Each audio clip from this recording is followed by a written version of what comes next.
আমি ইরানে হামলা করতুম না। নেতানিয়াহুর বহুর সাথে আমার 5 বছরের প্রেম ছিল।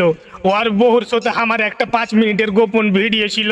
নেতানিয়াহু কয়েছে, দেখো ট্রাম্প, তুমি যদি ইরানে হামলা না করো তো তোমার যে ভিডিওটা আছে আর বহুর সাথে 5 মিনিটের গোপন ভিডিও, ওইটা আমি ছেড়ে দেবো ফেসবুকে।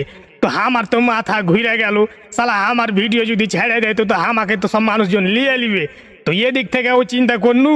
আর একদিন রাইতে শুইতে আছি আর শয়তে নেছে আমাকে কইছে, ট্রাম্প রে, তুই তো শান্তিতে নোবেল নিবি মনে হয় সামনে, তো ই কর, ইরানে হামলা করে দে, তাইলে মনে কর কি যে তুই শান্তিতে যা পাবি পাবি, তুই অশান্তিতে নোবেলটাও পেলি, বুঝতে পারলি? মানে আমাকে মানুষ এখন ভ্যাঁড় হিসেবে জানে, মানে আমি বেলে ভ্যাঁড়, যেখানে সেখানে বেলে আমি নাক গলাইতে লেগে যাই। তো এইটা আমার দোষ কোনটা কহেন তো? আমি তো মনে করেন যে একদিন মানে আর বাপ মার তো সব ঠিক নাই, আমি তো যাওরা। তো এদিকে নরেন্দ্র মোদী তো আমার সম্বন্ধে একদিকের সম্বন্ধে হইলো, নরেন্দ্র মোদীও আমাকে হুঁড়াইছে, কইছে যে ইরানে হামলা করো, তাইলে আমি তোমার পাশে আছি। তো ওই খালি মুখে মুখে পাশে আছে, কাজের লয়, কাজের বেলা নরেন্দ্র মোদী কিছু লয়, ও খালি মুখে ভেদ ভেদ করে। তো ইরান কেন পারমাণবিক বোমা তৈরি করতে হবে কহেন? হারা পারমাণবিক বোমা তৈরি করবো, হারগে হক আছে।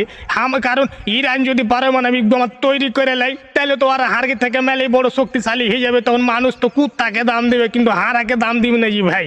এদিক থেকে চিন্তা করনু, এ লেগে আমি হামলাটা করনু। কিন্তু হামলা করতে যাওয়া লেগছে আমার নামে এখন মামলা হয়ে গেল, এখন তো তেল মেল সব বন্ধ হয়ে যাবে, বুঝতে পারছি। তো আমার তো পুটকিতে দাঁতি লেগে গেছে, এখন কি করবো বুঝতে পারি না। তো আমার মাথায় যাওয়া আছে, এ লেগে আমি এখন সংবাদ সম্মেলনে আইনু। তো আপনারা এখন একটা সিদ্ধান্ত গেলা দেন আমাকে যে আমি এখন কি করতে পারি।